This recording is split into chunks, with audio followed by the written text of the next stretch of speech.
बढ़ते आगे, सूर्यपाल सिंह मध्य प्रदेश के धार जिले के रहने वाले हैं और उनकी कॉलेज की पढ़ाई इंदौर से हुई है। हम बात कर रहे हैं द केरला स्टोरी के स्क्रिप्ट राइटर की। डीएवी के ईएमआरसी डिपार्टमेंट के वो स्टूडेंट रहे हैं और द केरला स्टोरी के जरिए ना सिर्फ उन्होंने देश भर में धार की पहचान बनाई, अपनी पहचान बनाई, लेकिन साथ साथ द केरला स्टोरी के जरिए जो कहानी उन्होंने दर्शकों तक पहुंचाई है उसका जिक्र लगभग हर घर में इन दिनों हो रहा है। उन्होंने film and television institute of India FTI से पटकथा लेखन का कोर्स किया था। धार में वो पैदा हुए, इंदौर में पढ़ाई हुई और इसके बाद मुंबई का उनका सफर शुरू हुआ। उनकी पहली फिल्म टर्टर को 2019 का राष्ट्रीय पुरस्कार भी मिला और इस वक्त हमारे साथ फिल्म के स्क्रिप्ट राइटर सूर्यपाल सिंह भी जुड़ चुके हैं। सूर्यपाल जी, बहुत बहुत स्वागत है आपका आईएनएस 24/7 पर। जी नमस्कार। बहुत धन्यवाद। सारी शुभकामनाएं पहले तो हमारी पूरी टीम की तरफ से और दर्शकों की तरफ से भी हम आपको शुभकामनाएं देते हैं जिस तरह से आपकी फिल्म परफॉर्म कर रही है। जी बहुत बहुत धन्यवाद आप सभी का। तो फिल्म के बारे में हम बातचीत करेंगे, लेकिन हमें इस बात की बेहद खुशी है कि मध्य प्रदेश के धार से आप आते हैं और धार से निकलकर मुंबई तक का आपका जो सफर है, हम चाहेंगे कि पहले हम उससे शुरुआत करें क्योंकि हमारे जो दर्शक हैं मध्य प्रदेश, छत्तीसगढ़ और अन्य राज्यों के भी है, लेकिन चूंकि मध्य प्रदेश को हम खबरें पहुंचाते हैं, ऐसे में हम चाहेंगे कि आप अपने सफर के बारे में बताएं। जी मेरा सफर बड़ा रोचक रहा है। मेरी स्कूलिंग नवोदय विद्यालय से हुई है। उसके बाद फिर मैं मेरी कॉलेज की पढ़ाई मैंने ईएमआरसी से करी जैसे आपने बताया। उसी दौरान मैंने आकाशवाणी में काम करना शुरू कर दिया था और कुछ एजेंसी में भी मैं उस समय फ्रीलांस राइटिंग किया करता था। उसके बाद मैंने मेरी हिंदी को स्ट्रॉन्ग करने के लिए थोड़ा कि मैं साहित्य की तरफ मुझे जाना चाहिए, इसलिए मैंने MA Hindi literature art and commerce college से किया। और उसके बाद फिर मैं film and television institute Pune चला गया अपने फिल्म राइटिंग के कोर्स को करने के लिए, जहाँ से मैंने पटकथा लेखन का कोर्स किया। 2011 में वहां से मैं पास आउट हुआ और 12 में मैं मुंबई चला गया था। 2012 में मैंने एक टीवी चैनल ज्वाइन किया। 4 साल मैंने वहाँ नौकरी करी। प्राइवेट न्यूज चैनल था, प्राइवेट टीवी चैनल था जिसमें मैं यूथ कंटेंट देखता था वहाँ पर। उसके बाद मैंने जो है वो जॉब छोड़ के फ्रीलांस राइटिंग शुरू करी एज ए फिल्म राइटिंग। क्योंकि मैं टीवी चैनल में नौकरी करके थोड़ा मुझे वो लग गया था कि मैंने क्योंकि फिल्म इंस्टीट्यूट से पास आउट था तो मुझे लगा कि मुझे फिल्म लिखना चाहिए। मैं अब टेलीविजन में अपने आप को ज्यादा समय नहीं रख सकता। फिर मुझे पहली फिल्म मिली टर्टल 2015 में, 15-16 में।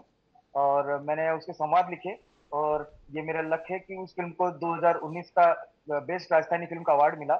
और उसके बाद जो है उसकी अगली फिल्म जो मैंने वहाँ जिंदगी लिखी, उसके भी मैंने संवाद ही लिखे हैं।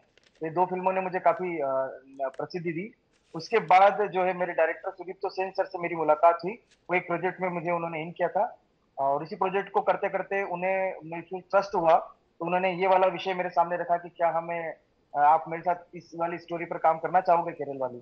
तो जब उन्होंने मुझे तथ्य और प्रमाण दिखाए और जब मैं उससे पूरी तरह संतुष्ट हो गया तो मैंने कहा बिल्कुल सर, मैं इस फिल्म को करना चाहूंगा।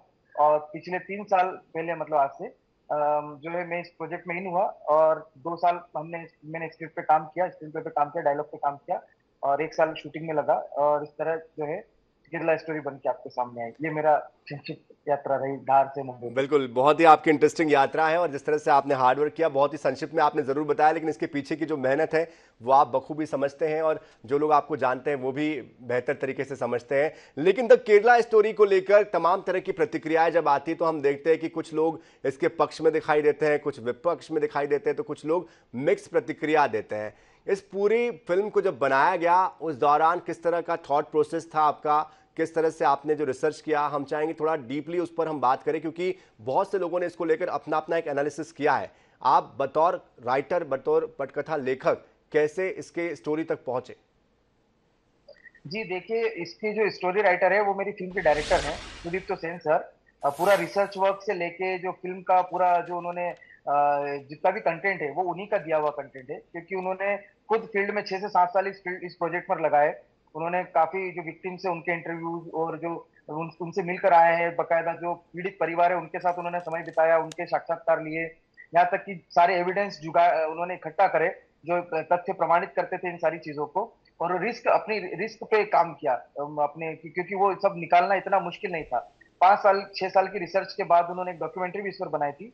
लेकिन हमें पता है कि डॉक्यूमेंट्री इतनी प्रासंगिक नहीं होती है और इतना ज्यादा संदेश लोगों तक नहीं पहुंचा पाती है।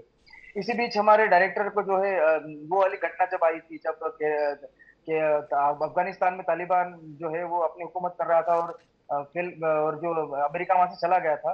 अपनी सेना लेके। तो उस दौरान जो है एक अखबार में एक माँ का इंटरव्यू छपा था कि मेरी बेटी वहां की जेल में बंद है और मेरी नाती भी वहां पर है, और उसने सरकार से उन्होंने गुहार लगाई थी कि उन्हें वापस छुड़वाया जाए।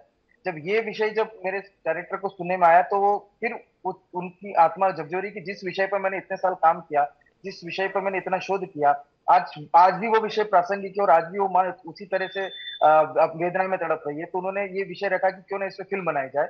और उन्होंने, चूंकि मैं पहले इस प्रोजेक्ट पे काम कर रहा था किसी दूसरे प्रोजेक्ट पर उनके साथ, तो उन्होंने ये विषय मेरे सामने रखा कि क्या तुम इस प्रोजेक्ट में इन होना चाहते हो। जब मैंने भी वो सारे फुटेज,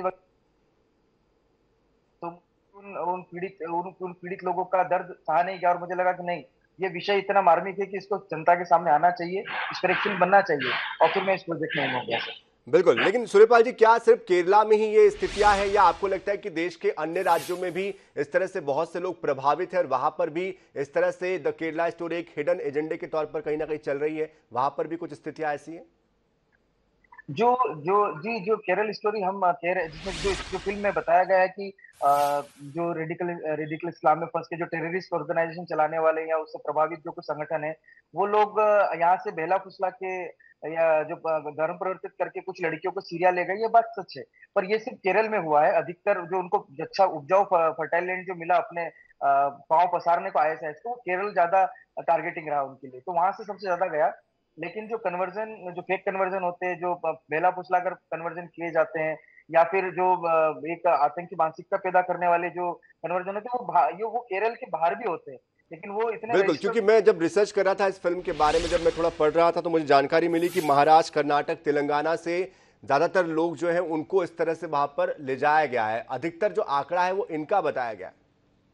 बिल्कुल बिल्कुल, नहीं तो वो क्या है, वो अलग अलग जगह से आंकड़े हैं, लेकिन जिस जो जो जो हमारी लड़कियों की जो कहानी थी मूलतः वो केरल की थी, और वही विक्टिम सामने आ रही थी। कितनी लड़कियां मिसिंग होगी पूरे भारत से, हम उसकी काउंटिंग भी नहीं कर सकते। कितने लड़के मिसिंग होके गए होंगे, उसकी भी हम काउंटिंग कर सकते हैं। अभी शायद मुझे जहां तक याद है, आजकल की घटनाएं भोपाल में भी कुछ कुछ कुछ जो है, पुलिस ने कुछ ऐसे लोगों को पकड़ा है जो कि कुछ अनैतिक कृत्य में थे और शायद आतंकवाद से संबंधित थे, जहां तक मुझे याद है। आज या कल की न्यूज है ये। बिल्कुल। तो अभी भी चीजें हो रही है ना, और ये तो सच है कि ये चीज सिर्फ वहां तक सीमित नहीं है, बाहर भी है, लेकिन इतनी लाइमलाइट में नहीं है। पर चूंकि हमको फिल्म को एक एक एक कहीं ना कहीं तो किसी भी बेसिकली केरल ही को चुना, क्योंकि केरल में जैसे ही हमारी फिल्म की ट्रेलर लॉन्च हुआ, वैसे ही वहां से विक्टिम्स लोग उठ उठ के न्यूज चैनलों में आना शुरू हो गए थे, और उन्होंने ये कहा कि हाँ, ये मेरे साथ हुआ है। मतलब हम अगर कोई हमारी सत्यता पर प्रश्न चिन्ह लगाता है कि ये झूठ है या फिर अप्रमाणिक फिल्म है, तो ये तो प्रूफ है सामने कि जो लड़कियों के साथ या जिन पेरेंट्स के साथ, वो खुद न्यूज चैनल में आके कह रहे हैं कि हाँ, हमारे साथ हुआ है। तो इससे बड़ा और प्रमाण कुछ नहीं लेकिन हो सकता। सूर्यपाल जी, जो आपने अभी बात कही है कि सत्य की बात, सत्य को प्रमाण की जरूरत नहीं होती है, लेकिन ठीक है, आप एक आंकड़ा देते हैं 32,000 महिलाओं का। तो ये जो 32,000 का जो आंकड़ा है वो कहां से आया, कैसे आया, और उसको हटाने की नौबत क्यों आन पड़ती है रिलीज के ठीक एक दिन पहले? जी देखिए, फिल्म में कभी भी 32,000 का आंकड़ा था ही नहीं। और जो है, वो टीजर एक शुरू में आया था, उस टीजर की एक लाइन थी भर, जो कि हम फिर भी कहते हैं कि फिल्म की लाइन में यहाँ एडवर्टाइजमेंट करना पड़ते हैं, ये कहीं कहीं आ जाता है। पर आप देखिए कि वो क्या कह रही है कि मैं अभी सीरिया में हूँ, मेरा नाम फातिमा है, मैं यहाँ पर सीरिया में, यहाँ की अफगानिस्तान की जेल में बंद हूँ, और मुझ जैसी 32,000 लड़कियां यहाँ सीरिया के रेगिस्तान में दफन हो चुकी है। उसने ये नहीं कहा कि भारत से आके दफन हो चुकी है, उसने क्या कहा कि यहाँ आके दफन हो चुकी है। तो वो तो पूरे दुनिया से लड़कियां वहां ले जाई गई थी ना। तो वो आंकड़ा हमने स्पेसिफिक तो करा नहीं था कि भारत से गई है। दूसरी बात, जब विपक्षी या जो हमारे विरोध करने वालों ने जब 32,000 का आंकड़ा पकड़ा, तो आप देखिए कि वो जानबूझ के इसको आंकड़े में उलझने के उसमें थे, क्योंकि उन्होंने कहीं पर भी फैक्ट पे बात नहीं करी।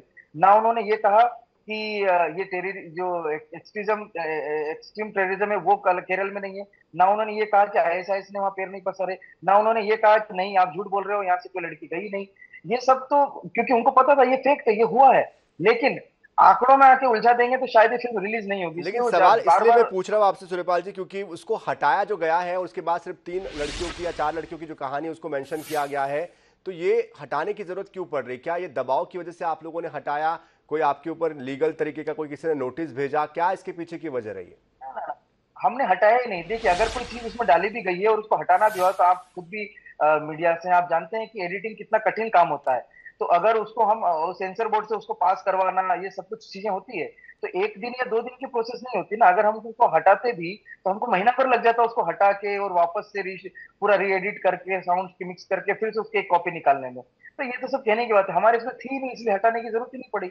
और दूसरी बात जो है कि आप खुद ही सोचिए कि 32,000 लड़कियों की कहानी तो हम कहने से रहे, क्योंकि लेकिन इसका हाँ एक स्क्रीनशॉट जो है वो कांग्रेस के कई नेताओं ने शेयर किया और कुछ ने तो ये भी कहा कि अगर आप 32,000 का जो आंकड़ा है उसको आप साबित कर देते हैं तो 1 करोड़ का इनाम दिया जाएगा। इस तरह का विवाद यहां पर देखने को मिला इस फिल्म के टीजर के आने के बाद, जिसके बाद एक दिन पहले उसको हटाया गया। तो इसलिए ये सवाल हम आपसे पूछ रहे हैं।